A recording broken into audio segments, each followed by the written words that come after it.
So flight has always captured man's imagination. Everything from sailplanes to spaceships, monowing to quad rotor. But not a single one has been able to attain eternal flight. It's the last really great aviation milestone that exists today. But what is eternal flight? Essentially, it's an aircraft that operates in the stratosphere and is able to collect enough solar energy during the day to remain aloft at night, thereby eliminating the need to come down and land. So Gradient is developing a novel concept system called the Tethered Unirotor Network, which is striving to achieve eternal flight. My name is Dr. Justin Selfridge, and this project began as part of PhD research while I was working for NASA Langley. Subsequently, the Air Force funded an internal combustion engine ultra-endurance turn embodiment, and more recently, a scaled prototype that offers significant competitive advantages and is ready to be commercialized. So the goal of eternal flight is really to achieve pseudo-satellites, which can offer the same sort of services as an existing satellite network, but at vastly reduced cost, complexity, and signal latency. So satellites require a launch, so they're very expensive. They have to maintain their existing orbits. So in the movies, when they say, we have 30 seconds before losing visual, it's because you can't stop, you can't deviate. You cannot upgrade or maintain them. So I like to say that some of the systems in play were actually built by technicians that were listening to disco.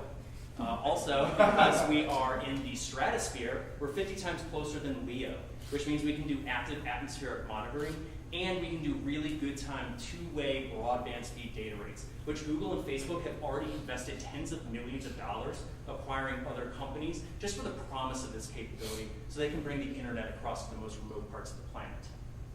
So other projects that are going for this would be Google Loon is a network of balloons, but they drift aimlessly, and so you have to pick them up after about a month or so. DARPA has looked at airships, but with their very large volumes, even modest winds overcame some sort of minimal power requirements. And pretty much every other design out there follows either a tubing wing or a flying wing design configuration.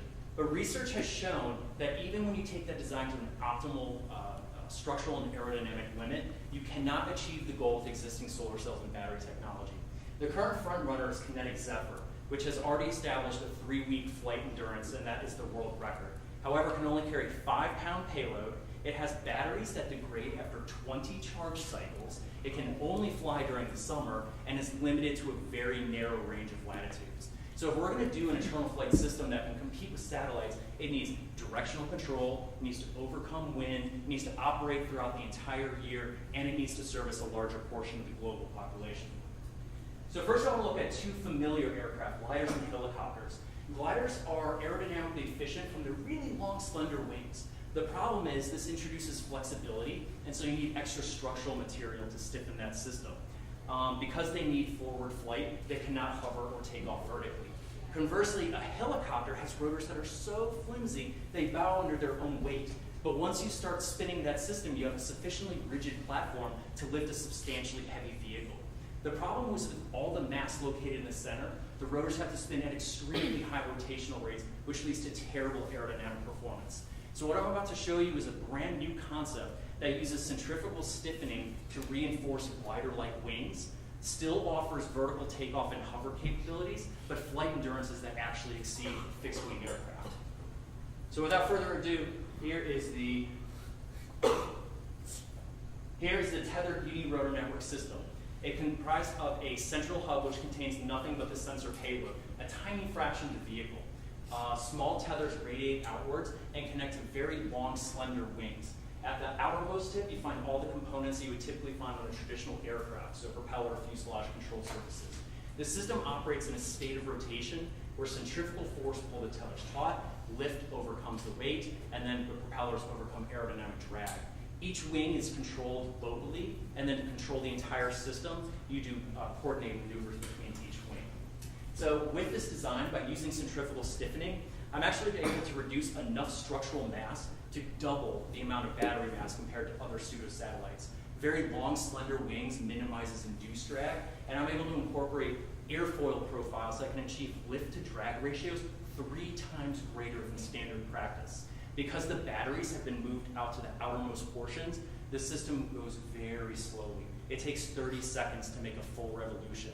So that means not only is it going slow for a low-power application, but each rotor is now operating in very clean, undisturbed air to get much better aerodynamics. Okay, so I've been using a spiral development process where small prototypes yield flight data to work on bigger prototypes. Right now, the small scale system is ready to be commercialized. So existing 10-foot wingspan drones can carry 5 pounds of payload for 60 to 90 minutes, but they need a runway or a launch apparatus to get airborne. A 6-foot turn system offers VTOL and hover, but it can stay airloft for 6 hours. So I'm going to unveil a minimum viable product with AUVSI Exponential. It'll serve agriculture, long-range inspections, public safety, and security. The Air Force is interested in a medium altitude system that can carry 250-pound payloads using an internal combustion engine. The best in show for experimental aircraft can achieve 5 days. My research as part of the Small Business Innovation Phase 1 research program showed that a turn system would be able to exceed a 30-day flight endurance. Finally, the largest scale system, which now we're talking a $260 billion industry, is the pseudo-satellite. Now, if you were to remove the astronomically high launch costs associated with satellites, there's really no telling what this could grow to. So right now, Kinetic Zephyr is able to operate in these latitudes for 3 months a year. The turn system can carry a 100-pound payload every single day of the year, servicing this range, which is 98% of the global population. So right now, the biggest hurdle that I face is building up the team. Right now, all the research for the controls and proof of concept has been within my wheelhouse, but as I start to approach commercialization, I need a broader range of expertise. I've already enlisted the help of some specialists like patent attorneys and some commercialization partners. For research, I have all the necessary components to be able to continue research and development, but what I really need right now is skilled labor for manufacturing, engineers, sales and marketing, executive leadership. The reason I'm here, angel and VC financing. So the turn system represents a paradigm shift in terms of aircraft control, but everything works together harmoniously to be able to achieve a turn on flight.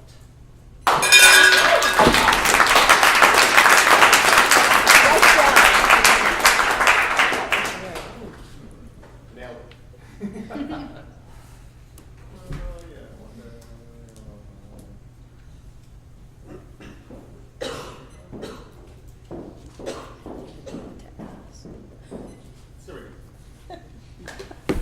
What's the status of the system right now, and what are your customers talking about? Right now, I have 2 proof of concepts that we're working on the avionics and working on the control system for a coordinated flight maneuver. I have a minimum viable product that is working on the finishing touches so I can unveil it at AUVSI Exponential. And I've been accepted as one of the top 500 deep tech companies by Hello Tomorrow org. So I'm going to be presenting that in Paris in March. And then what was the other half of the question? What are your customers saying? Customers right now, I'm still working on the minimum viable product, but I have done market research with Chris Sadler, which is the fire chief of York County, who's really an early adopter for drone systems. They had an active shooter situation, and he was telling me about how flight endurance is really the limiting capability because you have 2 people, 1 person flying, 1 person swapping out batteries. So if you could get something that is no longer 20-minute endurance, now you have something that can stay airborne for 6 hours, that would free up those people to actually be doing more meaningful tasks in terms of public safety. So Yes? briefly, can you go back through the use cases just real quick?